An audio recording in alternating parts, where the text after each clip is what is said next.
Les amis, je vous montre comment faire votre pain. Moi, je mets 500 g de farine sans gluten.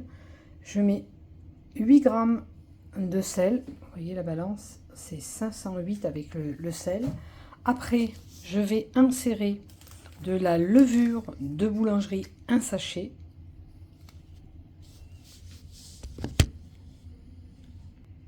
Voilà, j'ai mis la levure de boulangerie dessus, peu importe la marque. Si vous mettez de la fraîche, il faudra doubler le volume, à peu près 25 grammes. Moi, j'ai pris soin de mélanger, vous voyez, le sel que j'avais mis sur le côté. Je le mélange avant à la farine pour pas qu'il va dans la levure, pour que le levain fasse son travail. Après, je place dans mon appareil cuisinette mon bol, tout simplement. Donc, moi, je pétris avec ça, c'est beaucoup plus facile puisque j'ai des problèmes d'épaule. Et je me simplifie tout simplement. Désolée pour la marque, peu importe le robot que vous avez, voilà, il n'y a pas... voilà. Après, je mets exactement 325 ml d'eau, pas plus. Maintenant, si vous mettez de la farine de maïs, il est possible qu'on vous demande un peu plus d'eau, que la pâte demande un peu plus d'eau. Hein, parce que la farine de maïs, elle est un peu épaisse et elle absorbe. Et après, ça fait un pain lourd, je trouve. Voilà. Donc, voilà, j'ai mis l'eau dedans. J'ai versé toute l'eau, comme vous pourrez voir. Il ne reste pas grand-chose. Et après, je mets en route. Je ne vous saoule pas avec l'appareil. Je laisse à peu près 7 minutes que ça façonne et que ça fasse une belle boule. Bien sûr que vous pouvez faire votre pâte à la main. Attention, hein, moi je vous parle de robot pour me simplifier, mais vous pouvez la faire à la main. Regardez le pâton que j'ai obtenu. Maintenant, je le laisse dans la cuve une trentaine de minutes pour faire une petite poussée. Déjà, une première peut-être une première pousse.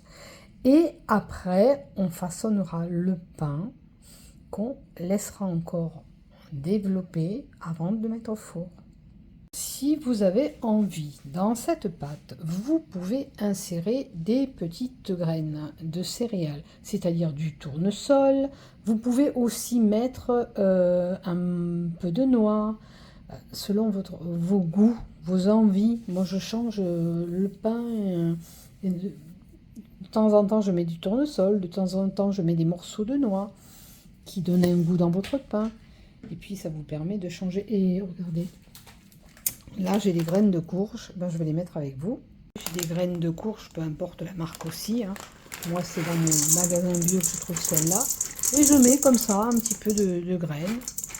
On va dire que pour un pain, vous pouvez mettre, moi je mets jusqu'à 50 grammes en plus. Pour pas alourdir votre pain, c'est suffisant. Juste un petit peu pour changer de goût dans votre pain. Vous voyez, là, aujourd'hui, ça sera aux graines de tournesol. Aux graines de courge, pardon. Voilà, le pâton. Et puis là, quand vous le faites maintenant, les graines, elles se mélangent bien et elles collent à la pâte, bien sûr. Voilà. Donc, vous laissez, vous levez le... Moi, je vais lever le... Alors, je vous fais voir que j'ai une pâte qui n'est pas lourde du tout, hein. Elle est à peine collante, il faut que ça reste comme ça, il ne faut pas que vous ayez une pâte très lourde, mais ne mettez pas trop de farine, mettez bien la quantité d'eau, parce que sinon vous aurez un pain qui sera effectivement très lourd. Hein. Et elle est souple, la pâte, très souple. On dirait presque de la pâte à brioche. Voilà. Donc ici maintenant, une trentaine de minutes, je vais enlever tout ça, je vais mettre sur la table, on laisse reposer. On laisse travailler la première poussée. Regardez, au bout de 30 minutes, mon pain il a super bien gonflé. J'ai laissé ça dessus, mais bon, c'est pas grave. Je vais le mettre sur la table. J'ai mis la pâte sur la table. Donc, je vais juste un peu l'abaisser. J'ai mis très peu de farine sur ma table. Je vais abaisser un petit peu mon pain. Et je vais pas trop le travailler. Je vais le diviser en deux parce que je vais faire 2 baguettes aujourd'hui. J'ai envie de 2 baguettes. Des fois, je fais un pavé. Des fois, je fais des baguettes. Attendez, j'essaie de vous mettre droite. Comme j'ai pas pris de trépied. Voilà, je fais à peu près la pâte en deux. Okay. Et là, je vais travailler ma baguette devant vous. Allez, j'espère qu'elle ne va pas trop coller à la table. Alors, j'écrase pas trop ma pâte, la pousse si vous voulez qu'il y a eu. Je vais mettre un peu plus de farine. Pour pas que ça colle. Sinon, vous pouvez mettre une goutte d'huile aussi sur la table, ça marche bien aussi. Hein. Vous voyez, je fais des baguettes, des pavés. Hein. Je ne vais pas faire forcément des baguettes toutes... voilà, que je mets dans ma plaque. Je la travaille pas trop, vous avez vu, après je la rangerai. Je travaille pas trop la pâte pour pas faire retomber la pousse qu'il y a eu. D'accord? C'est important de pas trop écraser la pâte parce que sinon votre pain va être très dur et très lourd. Ok? J'espère que ça va aider parce qu'on me demande beaucoup la recette du pain, la quantité d'eau, tout ça. Donc comme ça vous verrez, ma façon de le faire est vite faite. Hein. Maintenant, je ne fais que du pain moi-même. Voilà, j'ai disposé mes baguettes là-dessus. Je vais les marquer. Voilà. Alors, dans votre baguette, moi, je fais simplement comme ça. Quand je mets à lever, je coupe avant mon pain pour qu'il s'éclate bien de tous les côtés. Hop, voilà. Moi, je les fais comme ça. Vous voyez? Bon, j'arrangerai la vidéo. Maintenant, vous laissez 30 à 45 minutes. Les baguettes, elles doivent doubler aussi de volume, comme la belle pâte qu'on a eue tout à l'heure. La pousse est importante pour avoir un pain moelleux, aéré. D'accord?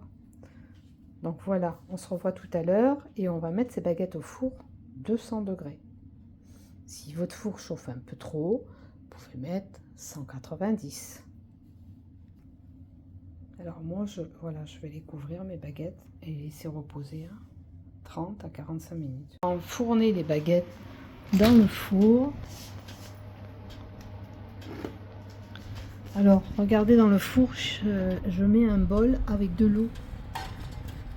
Comme ça, votre pain, il pousse bien. Voilà. Et on va laisser cuire 30 minutes. À peu près 30 minutes. Voilà, ça dépend de votre four. Hein. On va faire attention que c'est pas cramé. Voilà.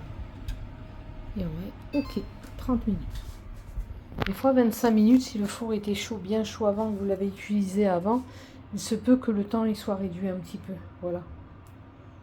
Moi je vois en fonction de la croûte, je tape mon pain, il sonne creux quand il est cuit. Regardez, il reste 1 minute, mais mon pain est cuit, donc on va le sortir. Voilà les amis, je fais attention de ne pas me brûler. Le pain est sorti du four, comme vous pouvez voir, il est cuit. Alors moi, je vais enlever le papier que j'ai mis pour pas faire de la vapeur dans mon pain.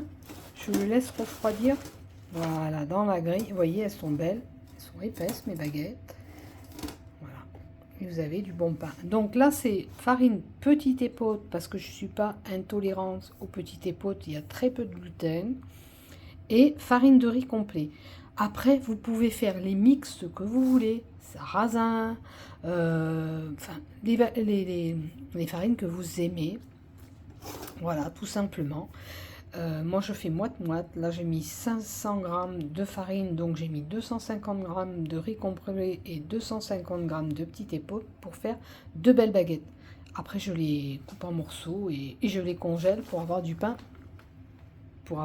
Toute la semaine. Je fais mon pain en fonction de ce qu'on mange. Si c'est un peu plus saucé, on en gaspille un peu plus. Et puis, ça permet de limiter les apports de pain et de ne pas vous goinfrer parce que ce pain est quand même complet. Il vous rassasie et il fait moins mal au ventre. Moi, depuis que je l'utilise, j'ai moins de ballonnement. Je n'ai pas du tout de ballonnement. D'ailleurs, c'est quand je mange du pain à l'extérieur que je suis ballonnée le lendemain et que ça pose problème. Et des flatulences et des gaz qui sont récurrents. Voilà, en utilisant cette farine, eh ben, j'ai plus ces problématiques.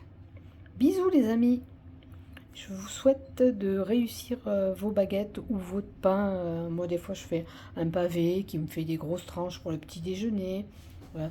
Regardez, il m'en reste une d'hier qui va faire des tranches comme ça de pain. Voilà, ça dépend mes envies. Voilà. et de l'envie de façonner mon pain. Bisous!